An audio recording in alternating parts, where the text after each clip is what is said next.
Welcome to the Human Performance Podcast. Here we talk about everything to do with human performance and how leaders and organisations can get the best out of themselves and their people. I'm your host, Alex Young.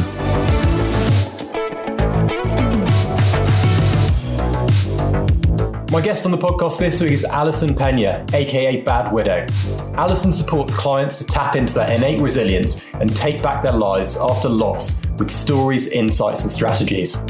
After losing her husband to pancreatic cancer in 2016, Alison designed new ways to re-engage, reinvent, and rebuild back to life, work, and even love. We discuss how to deal with grief, how companies can support employees through difficult times, and how people can reclaim their lives and identities after major trauma.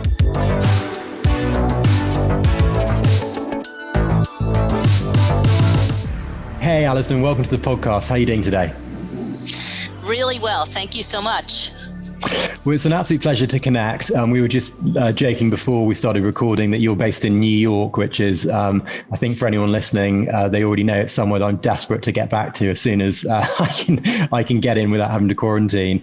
And it's fantastic having you on the podcast because what we're going to discuss and your backstory is something that isn't often brought up in terms of human performance or in fact, in many kind of circles. But before we sort of really get into things, it would be great if you could introduce yourself and your amazing background to everybody listening or watching. Thank you so much.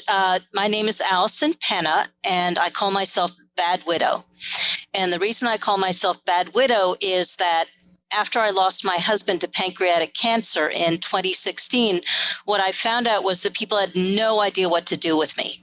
They had no idea how to speak to me, how to support me, what to do, what to say. And so very often they got it wrong. And the Bad Widow came in because I wouldn't just go along. I wouldn't just say, when someone said, "How are you?" If I was not fine, I would say so. And very often, in order to not make other people uncomfortable, people say fine when they're not after a loss. And so they don't get the support they need. So that's kind of the story. I grew up in New York. I love New York. It's my town. Fantastic. But before that happened to you in terms of losing your husband, what was your sort of background before that happened, and how did obviously that big life-changing event sort of hit you? I grew up in New York, and then after college, what did I do? I did a whole variety of things. I was a financial consultant for Merrill Lynch, and then I worked for about close to 20 years, freelance proofreading and copy editing. I was a medical editor.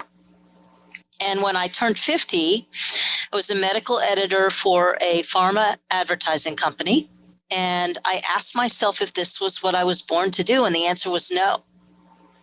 Because there are these wake-up moments, these moments where you look at your life and you say, is this going in the direction that I want it to be going or not? And at an age like 50, if it's or not, it's time to get on it. And so I did. So my husband, when I met him in 1992, I was a Merrill Lynch financial consultant. And by the time he died, I was a consultant, a resilience consultant, and an affluence code consultant. So our lives took a very drastic turn. He was an artist, professional artist, left me 1,000 paintings. So that is yet another story. Well, we were sort of again joking before we started recording, but you are using some of the paintings in as your background on a lot of your video meetings, which are absolutely fantastic. And I think having that sort of that creativity as a basically a legacy, it must be very, very sort of empowering and thought provoking for you as well. Oh, it's absolutely wonderful, and it's absolutely challenging at the same time, because there's his legacy of 800 paintings to sell or place or whatever. And then there's what I'm here to do. So in terms of performance, how do I find a place for both of those? And his intention was for the art to fund my work and my life. And there are things he left for me to do for him. But that was basically the plan. And that's been much harder to do than I had anticipated. I'm sure. And I think, we've touched on it on the podcast previously. But these kind of, big life-changing events, which when they happen, and I'm sure, we can dive in if you're happy to in a second about what it was like to actually receive that initial news of that diagnosis. But those often, people will do one of two things. They'll either internalize that and feel very much like a victim and be on the back foot. And that may happen initially anyway. But what I find fascinating is those individuals who will then, as you have done, turn that into a positive, not just for their own lives, but actually very much as you do, into something that helps and empowers other people as well, which is incredible.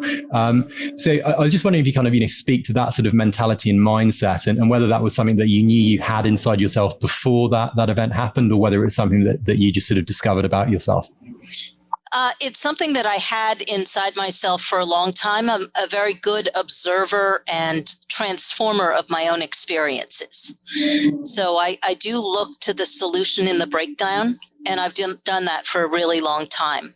But when Dave, my husband, was diagnosed with pancreatic cancer in October of 2015, when you hear cancer, it's a straight drop to despair. It is not a good diagnosis. When you hear pancreatic cancer, what you're looking at, if you Google it, and Google is not your friend in this instance, is that you read that you have 6 weeks to 4 months probably to live from the time of a stage 4 diagnosis of pancreatic cancer. So we were together 25 years, and we thought we had our lifetime together, and then we didn't. That future that we'd planned for was suddenly cut short. And we didn't know when. So it could have been bang on 6 weeks. It could have been shorter. It wound up being longer. We got 11 months.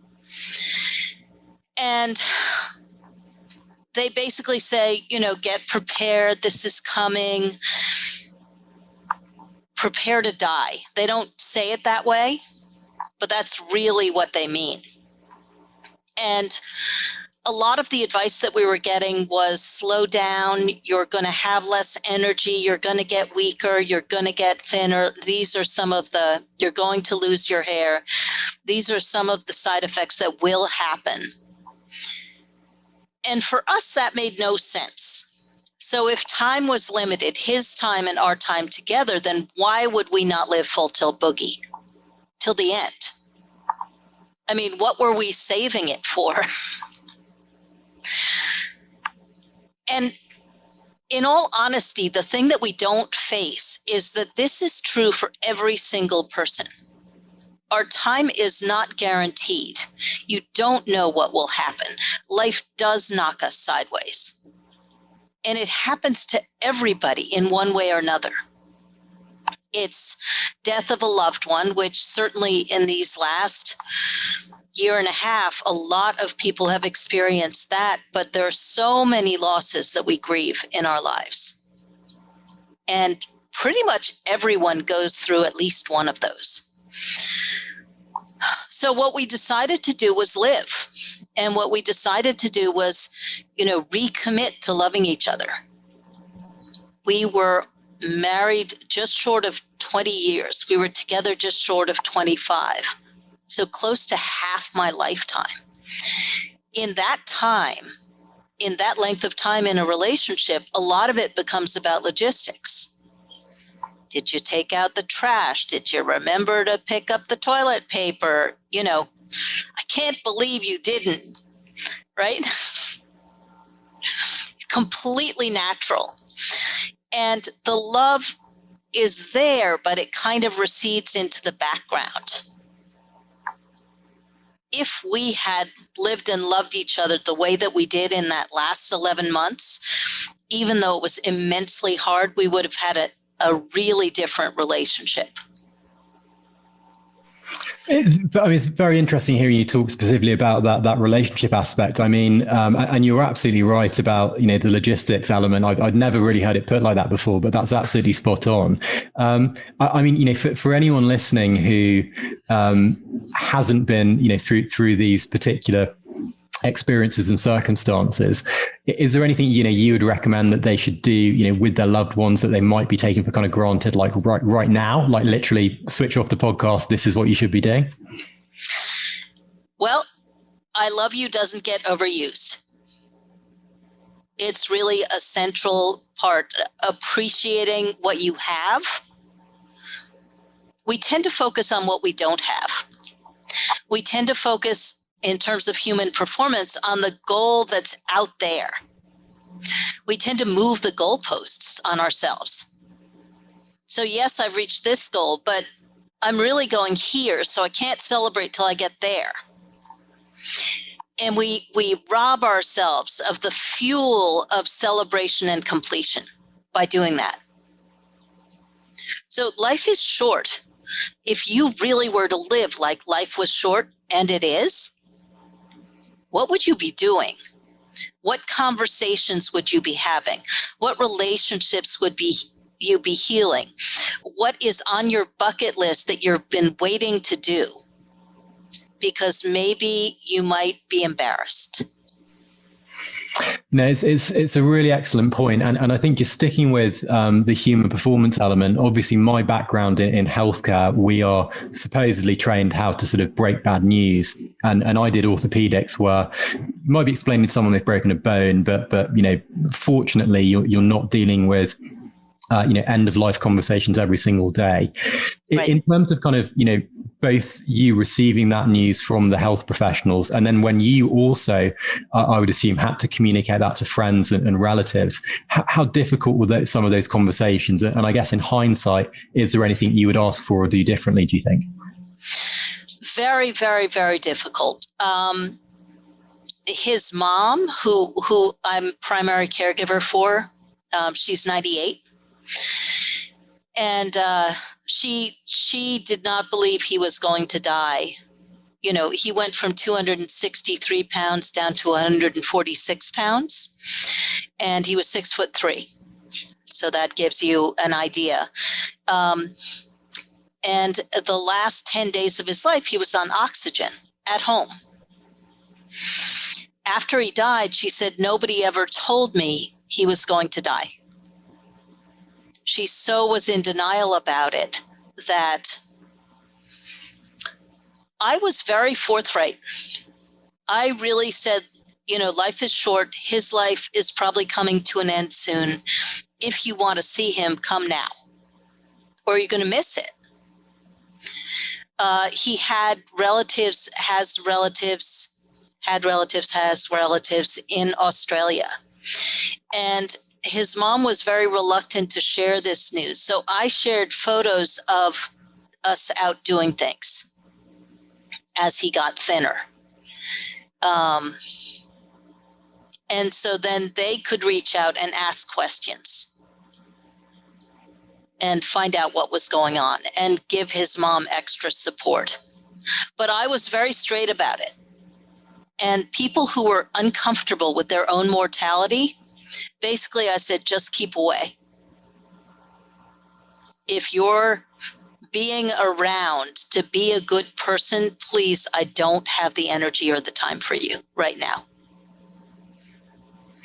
Yes, it's very, very interesting. And I mean, in terms of, and you kind of alluded to this at the top of the conversation, but, you were saying that you are, or you were, very kind of open and honest with your feelings. So if people were asking you some of those, just off the cuff comments about how you're doing and things like that, you would actually kind of give truthful comments. In terms of people, in employment and things like that, who might have experienced, some grief or a loss or anything similar along the lines of what you have been through. Yep. What would be some of, your, I suppose, tips or coping mechanisms or things that people need to think about when those things hit, and how to communicate that to others as well? Yeah, it's really important to build nets, to have things that you have set up that are that solve for breakdowns. So there's some very specific things that happen after you lose a loved one. One of the things that happens is physical stuff, and there's emotional stuff that happens. Fear, grief, anger, and shame are the emotions that happen. And you think you can control your emotions. You can't control the emotions after grief necessarily. The only thing you can do is choose what to do when they show up. So if you're in a meeting and tears threaten, is it an understanding and safe place to cry? Or do you need to excuse yourself and make sure you're taken care of? If you can make those kinds of decisions before it happens, because it will happen, that goes a very long way to making it more comfortable for you and for the other person.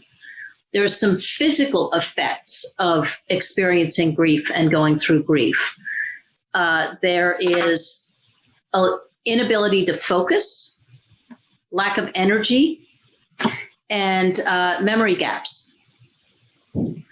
So if you're working on a project with other people, but you don't have that much energy to deal with people, how do you deal with that? I was a medical editor and proofreader who couldn't focus and had memory gaps. I couldn't do that. I was a consultant who couldn't deal with people.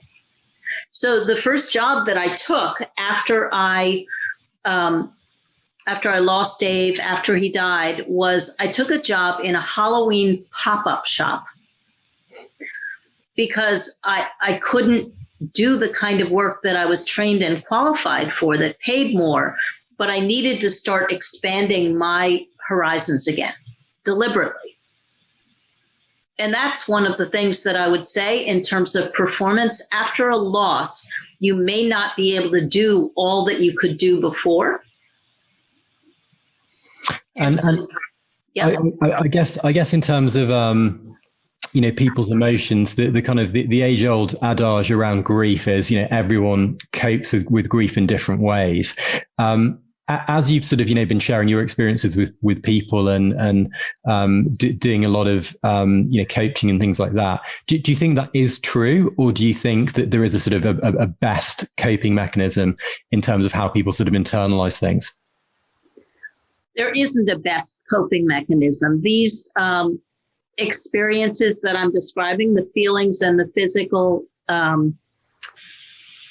ramifications of grief, seem to be very typical. People will say things like, I don't feel like myself. And a piece of that is in the area of performance or competence, because you don't feel as competent as you did before. There are things which were very easy before, which suddenly are not anymore. And what do you do about that? What do you do about that? Nets are really a solution. So I worked on pushing out my own horizons. It's a piece that I call re-engage, because I had memory gaps and I couldn't focus and I had little energy. I couldn't count on having the energy to think of what I needed to do in any given day. And so I created a list of every single thing that I could think of that I did in all aspects of my life, and I wrote them down. Because when you're grieving and when you're exhausted, very often people, after they lose a loved one, they start sleeping 2 to 4 hours at a stretch. So they're never dipping into REM sleep.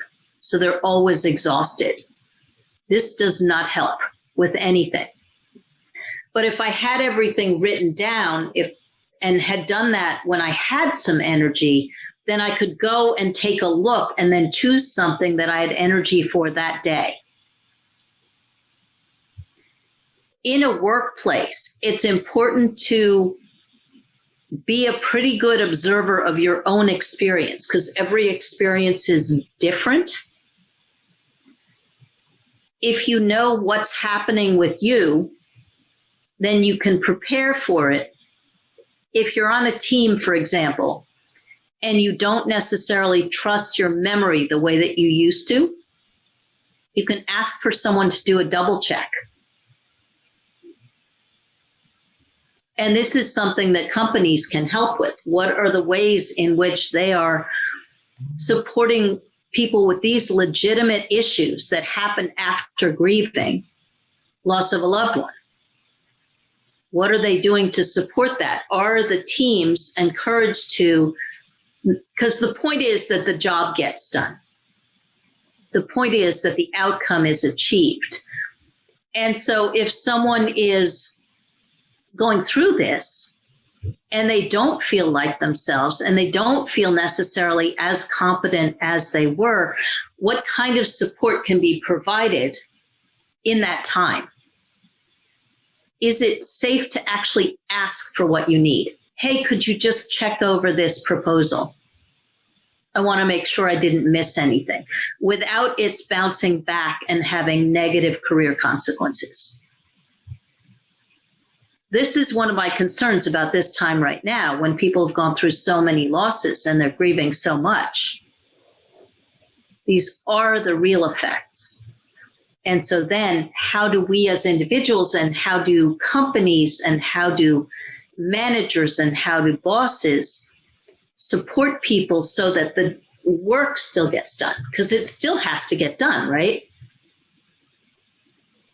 It's very interesting, hearing you talk about sort of organisations, because I worked in the UK's National Health Service and then subsequently run my own company, and I think it's because for the most part, some of these big kind of life-changing events don't happen every single day to people within your business, if you're lucky, and therefore a lot of organizations don't necessarily have a full-blown grief policy or anything like that in terms of HR and things.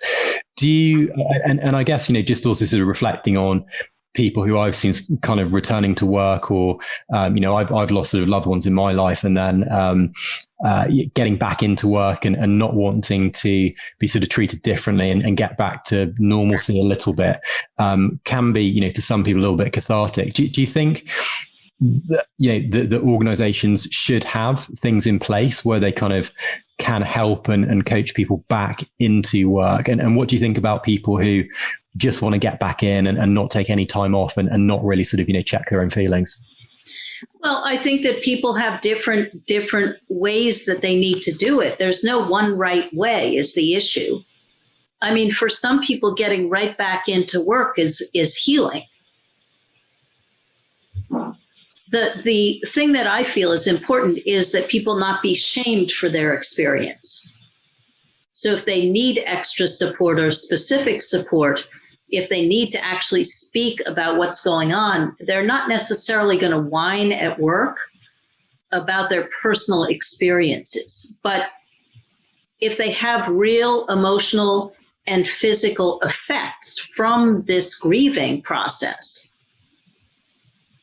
then if the company is not aware and the managers are not aware that that is happening, they're going to miss it. And what's going to happen from a company perspective is that the customers are not going to get served. The teams are not going to get supported. You're going to have more rate of people leaving because they can't tolerate it.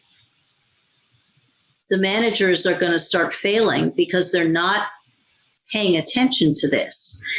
And it's grief at the level that we're looking at right now has not happened before, where everything collapsed all at the same time. It's just, we have no experience. There's no models. And people are just kind of doing the best they can. In terms of performance after, so I'll get a little bit into exactly how I move people through grief. I am not a grief counselor. I'm a widow. I have a huge amount of experience with going from feeling broken back to thriving, which is human performance, right?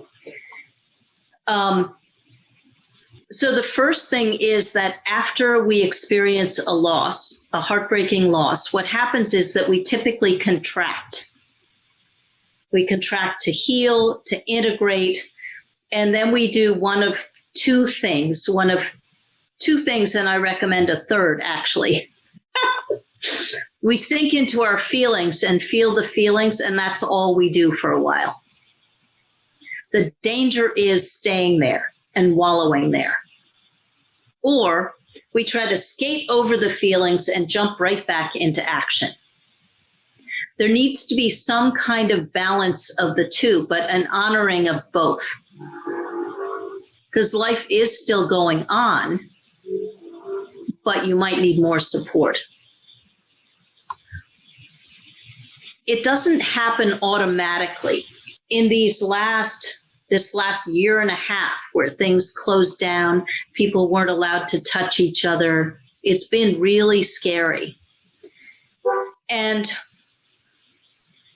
what we are assuming is that you can just bounce back, but you don't actually just bounce back from that fear, from that contraction. It is a choice. And if you haven't done something for 18 months, you might be a little bit rusty about how to reconnect with people. What to do? What are the practical steps that you need to do? If you are no longer the same person that you were before your loss, after your loss, then how can you push out the world that you shrunk to heal again? I mean, for me, it was the Halloween pop-up store. It was not a big job. It was not a job I had any intention of doing more than once. But it was something I could do, and I couldn't do what I could do before. And so I could either regret and beat myself up for the fact that that was just the truth, or I could do what I could do, celebrate that, and use it as a building block for the next expansion. Baby steps. And in terms of your role now and what you do, and like I said, it's absolutely amazing that not only have you come through this experience, but you're now actively helping others who might be going through the same thing. Yep. What was the impetus behind that? Because that in itself is a huge decision, to go and do something that's so helpful to others, and actually sharing your experiences obviously is a very, very brave period. Talk me through the decision that went into that, and what sort of struggles you sort of faced along the way of sort of sharing your story. Really, the thing that just kept going through my head was, this pain must serve. The first year was a wasteland of grief.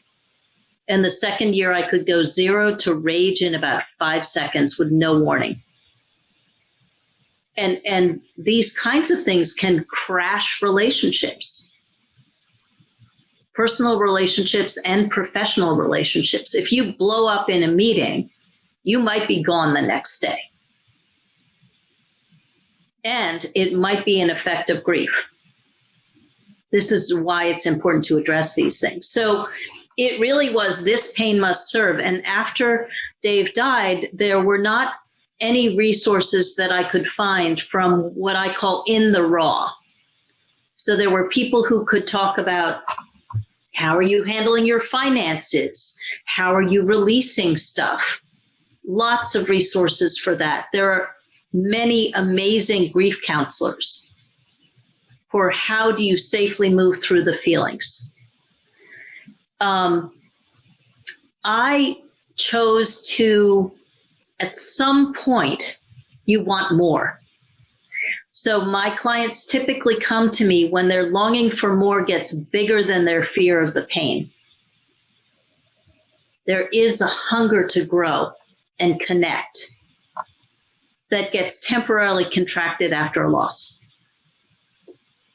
So it was really this pain must serve, and not being able to find anyone who was talking from where I found myself and providing anything helpful. So I decided I'm this leader then. I didn't want it, but here we go. I find it absolutely amazing, and it's such a brave decision, and I think it must have helped so many people because, as you say, it's a real it's a real kind of frontier territory in terms of people being open and sharing it, and I think whether we're talking about grief or whether it's things like mental health, especially on the back of, as you say, what the world has been through over the last 20 or more months now with coronavirus. It's so important to sort of share these experiences and help others. One thing I'd be very interested in hearing you talk about is often when these things happen to people, you maybe sort of have a label put on you. So suddenly you go from being, yourself, Alex in a role, to being, that person whose relative has died, or that person who has been through these circumstances.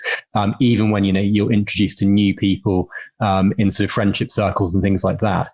How do you, with both your own experiences and also when you're coaching people through grief, how do you deal with elements of kind of the identity and dealing with that aspect of things?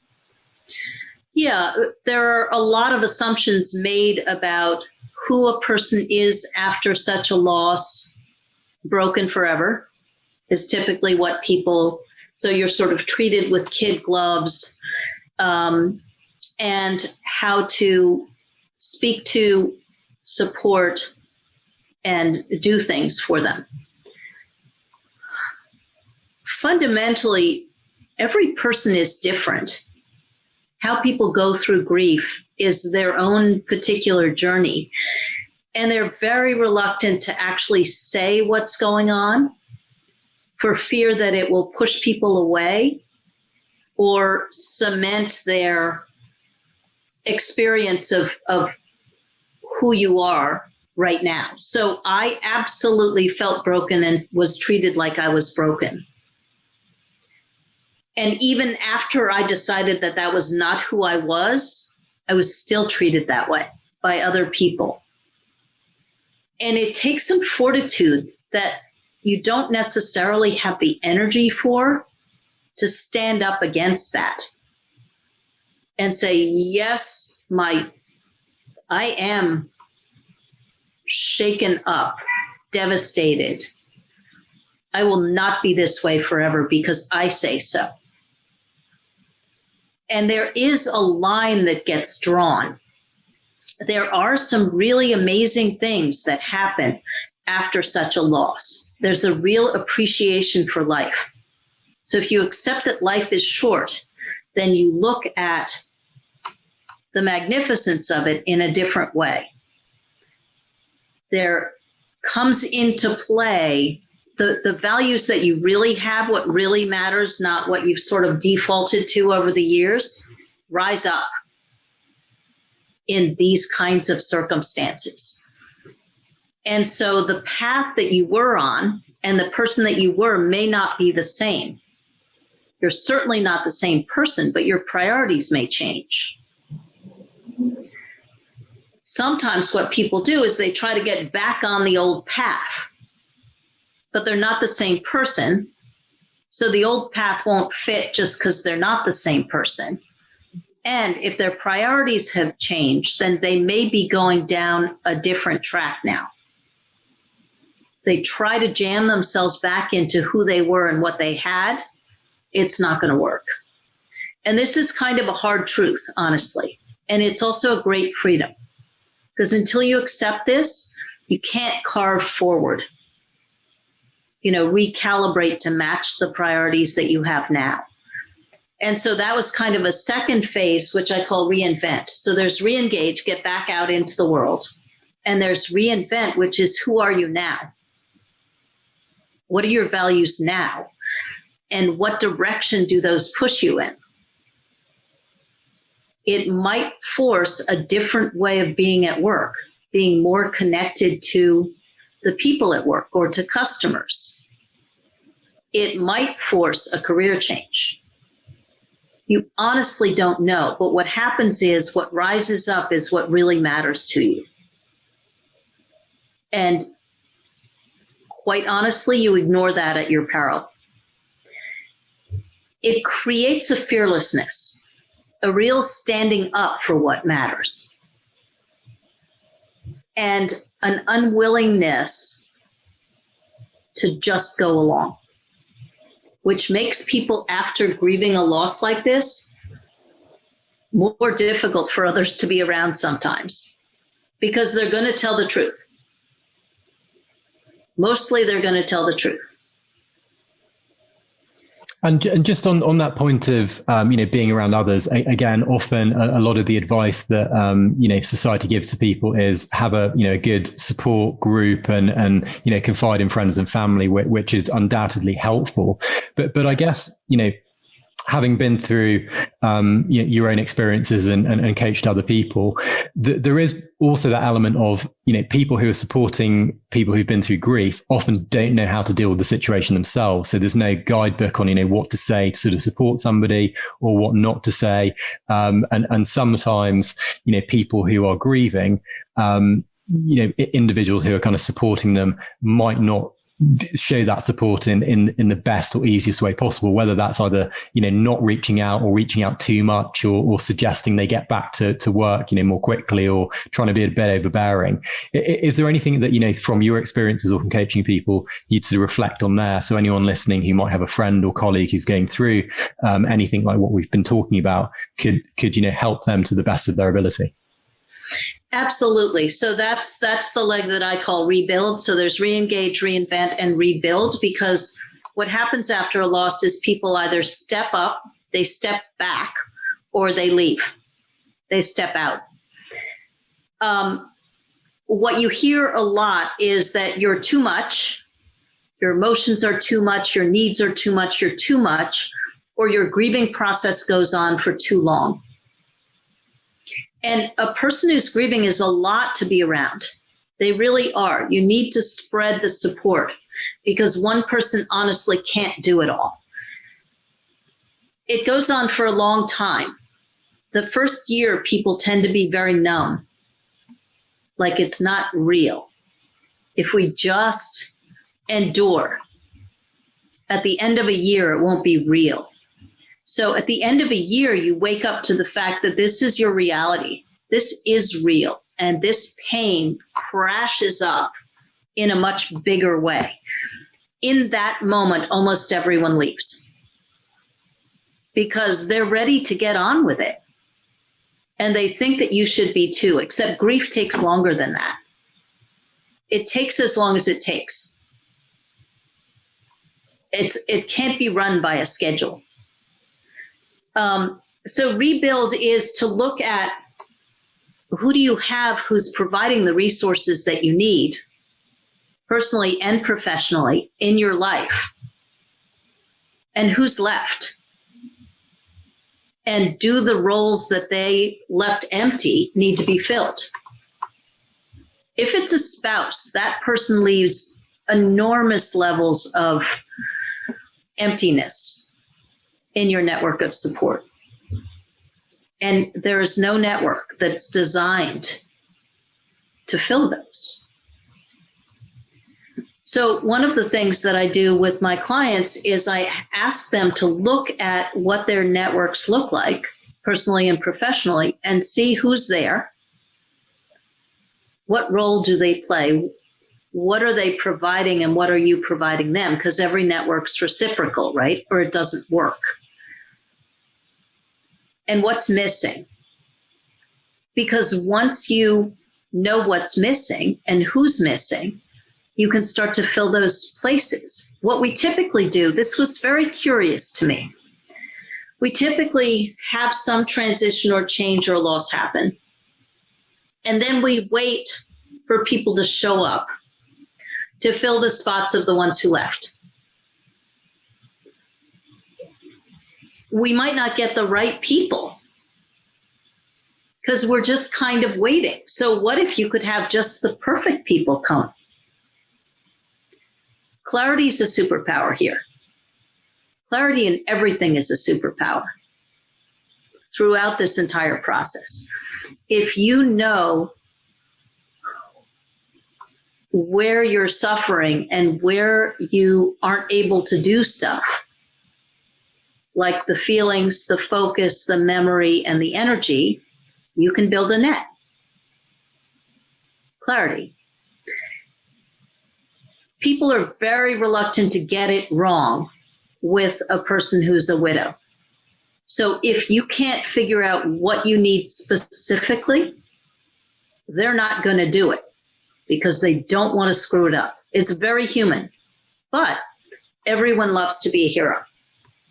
So what I discovered was that people want to give you everything you need to get you back to thriving, and they don't want to screw it up. So I had a 3-part way that people could infallibly actually support the people that they care about. Because what happens is that someone who's grieving can't actually figure it out. They get asked questions like, I'm willing to do anything you need. What can I help you with? And that person is like, bring my person back,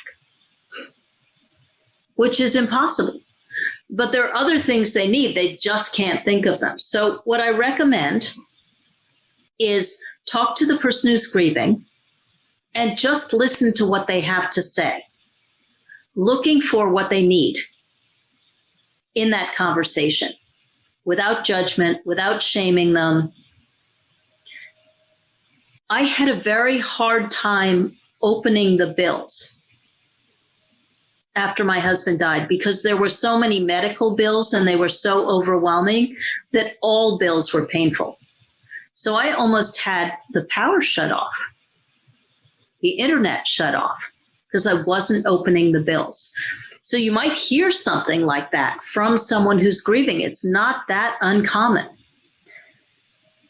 So listen without judgment, suggest something that you can do out of what you heard, and ask if it's okay that you do that. And then execute with guidance as needed. Those 3 steps are enormously helpful because what happens is that people give advice based on what they think they would want in your situation. And usually it's wrong. And I mean, I think it's all the elements that you're speaking about are just so helpful because, as we said at the top of the conversation, that this is not a topic that is brought up, and certainly not in the practical detail that you go into. I mean, if helping people through your coaching and sharing your story wasn't enough for you, you've also taken on the challenge of writing and now finishing, putting together a book, which is going to be on sale, I believe, in September. I'd be really interested to hear from you and understand what that process was like in terms of, was that cathartic? Did you learn anything else from doing it? And what are you hoping that people sort of take away from that? So my book is called The Bad Widow Guide to Life After Loss, Moving Through Grief to Live and Love Again, because that's the key. The grief continues. It eases, but it does continue. There are people who grieve 15 years, 40 years. It gets easier, but it doesn't stop. There isn't any moment, as far as I can tell, and I've talked to many, many people, where you're just over it. So it's necessary to move through it to live and love again. In terms of writing the book, it was enormously painful. I thought about writing just a business book. Okay, here's how I got through. But that's not what Bad Widow's about. Bad Widow's about really authentically and vulnerably sharing these experiences, because every solution I came up with was born out of a breakdown. I couldn't remember to eat, literally to eat, after Dave died. And because my memory, I had 5 seconds from when I thought of being hungry to get to the kitchen before I forgot again. So I literally put baskets of power bars and stuff around the apartment so I would have a visual cue and I didn't have to rely on my memory, because that was failing me. Out of the stories came the solutions. And the first thing that people who are grieving need to know is if they can trust you, if they're safe with you. And in the book didn't wind up as I planned for it to be, which would have been very easy. Here's the things I use to get through my coaching. Re-engage, reinvent, rebuild. Yeah, no. So it's all about the stories. And so writing the book required me to go back to those places, which were honestly really painful moments. And yet to tell it authentically, I had to do it that way. So they wound up being stories with the tips and techniques and whatever at the end of the chapters. But they're designed for people to know that I see and know them. And that the solutions I came up with really work for people who have felt broken and may not know how to get back by themselves. You can do it on your own. I did it. It's hard. It is not easy. And grief is something that's not talked about and that's very much misunderstood. And the danger is to fall into the thought that you might stay broken and that you can't get back. That is just not true. It's just not true. Well, I think I'm incredibly excited to read your book when it comes out, because I think everything that you have done is so incredibly brave, and I think that's that process of going up and as you say, although going through those painful stories and remembering them and then writing them down is incredibly challenging. I'm sure it's going to be incredibly helpful to others going through similar situations. So I think, thank you on behalf of kind of everyone listening and everyone who does pick up your books in advance, which I'm sure they will, which is just amazing. As we sort of start to wrap things up, I'd be really, really interested to know, who your human performance hero is, who gets you, through some of those difficult times, and helps you to challenge yourself to do some of these amazing things. So that person is my mother, actually. My mother's an amazing activist. She started writing poetry and performing in open mics in her early 80s. She's now had 6 poems published. She created in her town, she had a day named for her in Minneapolis, St. Paul, for her service to the community. Wow. Yeah. She has the mayor of her town on speed dial, and together she was one of the people who was instrumental in creating this wall that brought the community together. This painted wall, it's called the Wishing Wall. It's in Sleepy Hollow, and it's beautiful, but it was old people, young people. It's in English and Spanish. It's spectacular. And the idea behind it was to create a wall with what people wished for their families, for their communities, and for the world, and to portray that.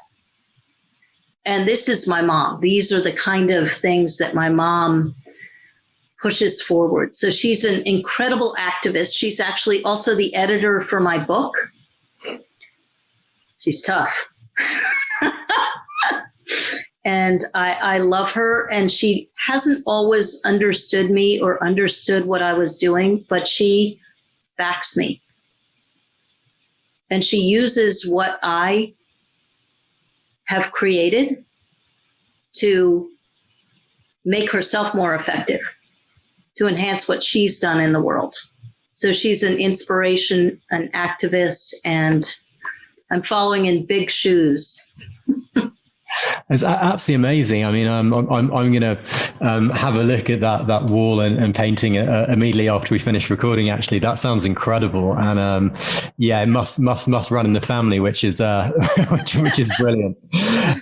Well, Alison, it's been an absolute pleasure speaking with you today, and I'm sure I'd love to spend the entire day chatting with you. But if anyone does want to find out a little bit more, or is perhaps going through some similar circumstances and wants to kind of reach out for coaching or anything like that, where can they go to reach you? My website is badwidow.com. Badwidow.com.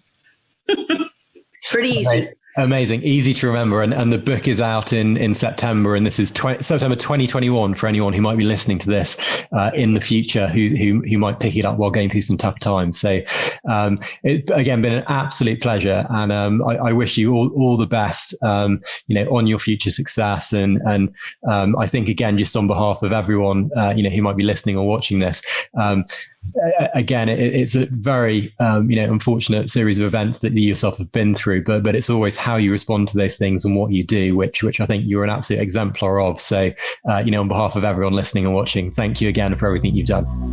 Thank you so much.